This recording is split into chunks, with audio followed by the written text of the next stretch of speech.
যদি আমরা সবাই একটু সচেতন হই এবং যদি আমাদের একটুখানি ধৈর্য হয় এবং একটু অসহিষ্ণু না হই, এটা কিন্তু একটু কমে।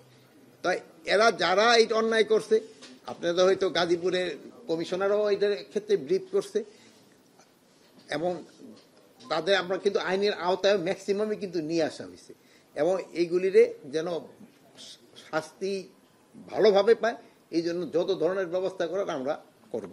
বাট জিনিসটা খুবই দুঃখজনক, মানে যে চলে গেল তার তো আমরা কোনো কম্পেনসেট করতে পারবো না, একটা জীবন কিন্তু চলে গেল। আর একটা পাবলিক চার্টার একটা আইনও আছে কিন্তু, যেখানে কিন্তু জনগণেরও কিন্তু এটা প্রতিকার করার কথা, কিন্তু আমাদের এই পাবলিক চার্টার আইনটা কিন্তু আমরা আস্তে আস্তে কিন্তু ভুলে যাচ্ছি। এই জন্য আপনারা তো ভালো কাজ করে যাচ্ছেন, তা আপনারা যদি একটু জনগণকে এই ব্যাপারে একটু সচেতন করেন, এইটা দেওয়া।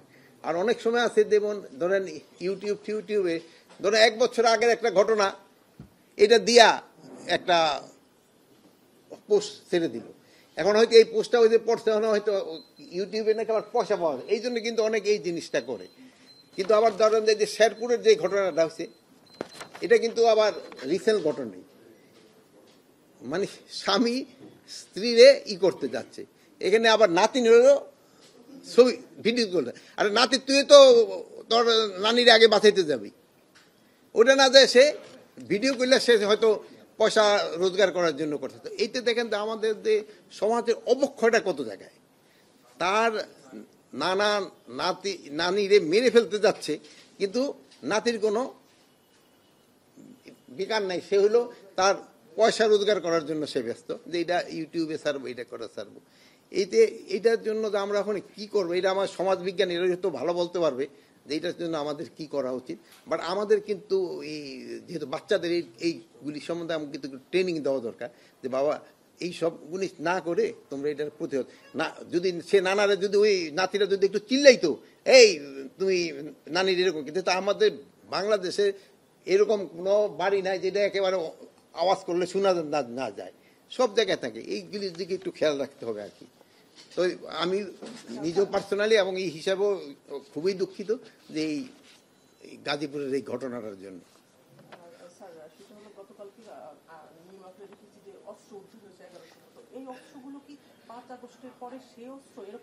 না, এইগুলি মানে অস্ত্র, মানে এইগুলি কিন্তু এই কি বলে, এইগুলি দেশীয় অস্ত্র, এগুলি দেশীয় অস্ত্র, এগুলি ক্ষেত্রেও আপনাদের একটু হইতে হবে।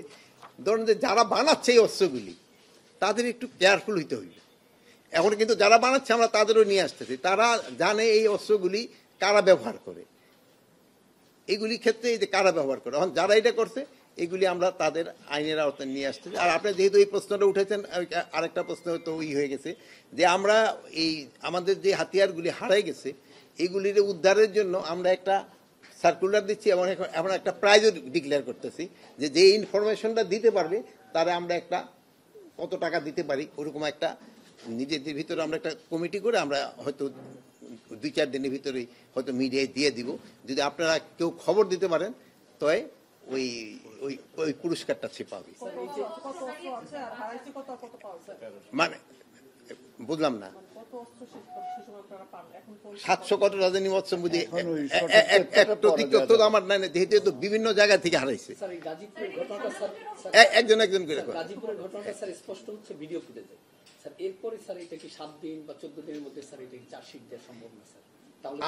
আমরা চার্জশিটটা যত দ্রুত দেওয়ার আমরা চেষ্টা করতেছি, যত দ্রুত দেওয়ার যায় আমরা চার্জশিটটা দ্রুত দিয়ে দিব, যেহেতু আরো কয়েকটা কিন্তু আসামি ধরা বাকি রয়ে গেছে।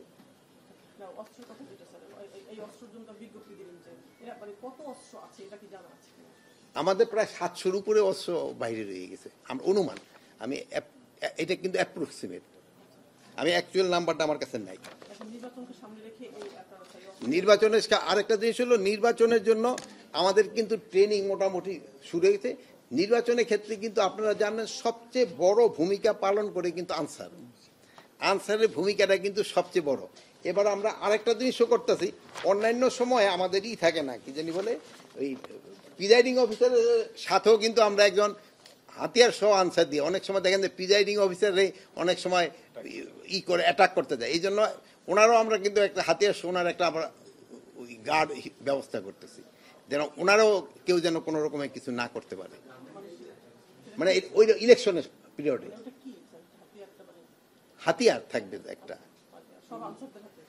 সব আনসারদের হাতে না, ইভেন প্রিজাইডিং অফিসারদের থাকবে তার জন্য। অন্যান্য সময় তো আনসাররা দেয় হলো 4 জন মহিলা আনসার আর 6 জন পুরুষ আনসার, যাদের কাছে হাতিয়ার থাকে না।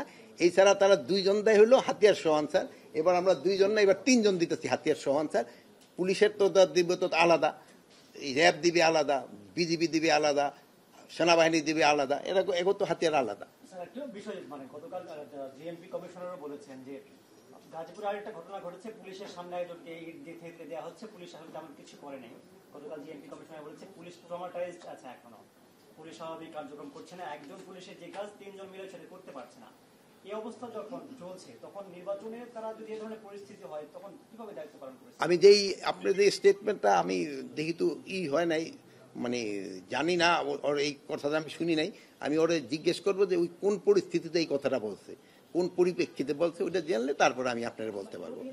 না, উনি কোন পরিপ্রেক্ষিতে বলছে, হয়তো অন্য একটা পরিপ্রেক্ষিতে তো বলতে পারে। প্রশ্ন আসছে গাজীপুরের ঘটনার পর থেকে, আপনি তো সাধারণ মানুষের মানে মানসিকতার কথা স্যার বলছেন, কিন্তু পুলিশেরও এখানে মানে এই মনোবল যে নষ্ট হয়েছে সেটা ফিরে আসে নাই বলে এ ধরনের ঘটনা বা সাহস পাচ্ছে প্রকাশ্যে মানুষ এই ধরনের। এখন হলো কি, আপনি ধরেন এই যদিও 1 বছর হয়েছে, মানে আমাদের এই যে আমরা এখানে যারা বসে আছি, আমরা কি পরিস্থিতিতে পেয়েছি, এরকম পরিস্থিতি কি বাংলাদেশে কোনো সময় হয়েছিল? এইরকম পরিস্থিতি, পুলিশ কাজে যোগদান করতেছে না, এর আনসার বিদ্রোহ করতেছে, অন্যান্য বাহিনীগুলি অতবাতে সক্রিয় না। ওই থেকে তো আল্লাহ দিলে অনেকখানি হয়েছে। এর আগে আমি বলছি যে যতটা আমাদের আশা করছিলাম যে এই আইন, অতটা আমরা তো হয়তো কাঙ্ক্ষিত পর্যায়ে হয়তো আমরা পৌঁছতে পারি নাই, কিন্তু বাট আমরা একটা স্ট্যান্ডার্ডে পুষছি। প্লাস আমাদের কিন্তু আরও কিছু সময় রয়ে গেছে। এই সময়ের ভিতরে আমরা প্রস্তুতি নিচ্ছি, ট্রেনিং এর ব্যবস্থা করতেছি। এই জন্য আমরা আশা করি যে আমরা আল্লাহ দিলে ভালোভাবেই করতে পারবো। সেটা হচ্ছে যে ভোট কেন্দ্রে মানুষ যেহেতু আর এগিয়ে আসছে না, ভোট কেন্দ্রে কেউ যদি দেশীয় অস্ত্র নিয়ে কাউকে হামলা করে বা আঘাত করে, যেহেতু মানুষ এগিয়ে আসছে না, পুলিশও ভয় পাচ্ছে। না, পুলিশ ভয় পাচ্ছে না, ওইটা আমি মানুষ এগিয়ে আসছে না, পুলিশ ভয় পাচ্ছে না। এই জন্য কিন্তু আমরা পর্যাপ্ত সংখ্যক আইন শৃঙ্খলা বাহিনী রাখতেছি। আর আপনারাও কিন্তু আগের থেকে অনেক সক্রিয়। আপনারা এখন আপনাদের যে ক্যাপাবিলিটি বাড়ছে, আপনারা দেখবেন প্রতিটা ভোট কেন্দ্র কভার করতে পারবেন। এখন এই যে আগের মতো কিন্তু এই সুবিধা। আরেকটা জিনিস হলো, ওই যে মোবাইল ফোর্সগুলির কিন্তু মোবিলিটি বেড়ে গেছে। যেমন রাস্তাঘাটের কিন্তু আগে যেই জায়গায় পৌঁছতে পারতেন ওই জায়গায় কিন্তু পৌঁছতে পারবে। এই জন্য এই কতটা একটা অ্যাডভান্স। প্লাস আমরা একটা বডি ক্যামেরা যেটা আমরা ক্রয় করে দিচ্ছি, কোন কেন্দ্রে কি ধরনের ঘটনা ঘটছে আপনি সেন্ট্রাল থেকে আপনাকে এদেরও মনে হয় এটার অ্যাক্সেস দেওয়া হবে, আপনারাও কিন্তু দেখতে পারবেন। ডিস্ট্রিক্টে দেওয়া হবে, আপনাকে ডিস্ট্রিক্টে যারা প্রতিনিধি যারা এরা নিজেরও করতে পারবে। যদি কোনো কেন্দ্রে কোনো ধরনের এরকম হইতে থাকে, ওটা ইভেন সিস্টেমটা এরকম হবে, মানে আমি হয়তো ডিটেল আপনাদের বলতে পারতেছি না, যে ওখান থেকে সিগন্যাল চলে আসবে। স্যার, একটা বিষয়ের মধ্যে আপনারা স্যার আইন শৃঙ্খলা বাহিনীর সদস্য বাড়াচ্ছেন, প্রিজাইডিং অফিসারের নিরাপত্তার ব্যবস্থা করছেন, আরো বেশ কিছু ব্যবস্থা নিয়েছেন। আপনাদের মধ্যে কি মানে সার্বিক পরিস্থিতি এমন কিছু মনে হচ্ছে যে নির্বাচন কেন্দ্রিক অরাজকতা সংখ্যা হতে পারে, এরকম কোনো বিষয়? নির্বাচনে শোনেন, নিরাপত্তা আমাদের কোনো অরাজকতা হবে না, বাট নির্বাচনটা হলো সুষ্ঠু এবং সবভাবে হওয়ার জন্য কিন্তু শুধু আইন শৃঙ্খলা বাহিনীর তো না, এটার ক্ষেত্রে মেইন ভূমিকা পালন করে যারা নির্বাচনে অংশগ্রহণ করবেন, যারা নির্বাচনে অংশগ্রহণ করবেন তাদের তারা নির্বাচনটা কিভাবে চাচ্ছে, এটা কিন্তু তাদের একটা বড় ধরনের। তারপরে আমাদের আসছে ইলেকশন কমিশন, আমরা কিন্তু সেই সময় ইলেকশন কমিশনের আন্ডারে থাকতে হয়। ইলেকশন কমিশন কিভাবে চাচ্ছে, তারপরে প্রশাসনের লোক রেখেছে, তারপরে আমাদের আইন শৃঙ্খলা বাহিনী, মানে এটা তো সবাই। তারপরে হলো যদি সবচেয়ে মেইন ফ্যাক্টর হলো জনগণ কিভাবে করে এটারে, যেহেতু তার তো যেতে হবে ভোট কেন্দ্রে, মেইন ভোটটা তো তার। নির্বাচন কতটা সুষ্ঠু হবে স্যার, স্বরাষ্ট্র উপদেষ্টা হিসেবে সেই দায় কিন্তু আপনার উপর আসবে। আপনি কি চাচ্ছেন, আপনি চলে গেলেও আপনার কাছে আসবে, থাকলেও আপনার কাছে? না, নির্বাচন মানে দায়টা আসবে না, নির্বাচন ওটা ভালো হলে আমার লোকে প্রশংসা করবে, দায় আমার কেন করবে, প্রশংসা করবে। আমি এরকম ভাবে একটা নির্বাচন করে যেতে যাচ্ছি যেন লোকজন আপনারা যেন প্রশংসা করেন, দেখা হইলে যেন বলে ভাই কেমন আছেন, যেন আপনারা মুখ ঘুরে না নেন, এইটাই আমি চাচ্ছি। এই জন্য তো আমি সুষ্ঠু না হলে আপনাকে সহ একসাথে কাঠ গড়ায় দাঁড়াবো।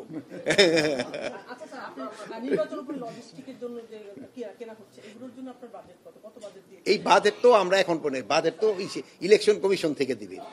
নির্বাচনের জন্য বাজেট কিন্তু স্বরাষ্ট্র মন্ত্রণালয় দেয় না, নির্বাচনের বাজেট ইসেদের দেখা দেয়, এই ক্ষেত্রে ইসেরা দেয়, এই কি বলে ফিনান্স দিবে ইলেকশন কমিশনে, আর ইলেকশন কমিশন এই খরচটার জন্য আমাদের কিছু টাকা দিবে। আরেকটা জিনিস হলো আপনাকে আরেকটা খবর জানাই যে বর্ডার গার্ডের যে ইন্ডিয়ান যে বর্ডার গার্ড ডিজি ওনার এখানে একটা ভিজিট আছে, মানে ওই যে আমাদের যে নর্মালি হয় ওনার হলো 25 থেকে 28 আগস্ট উনি আবার আসতেছে, যেহেতু আমাকে প্রতি 6 মাস পর পর যে হয় এটা তাদের ওই বিভিন্ন ওই আলাপ করার জন্য। ওকে,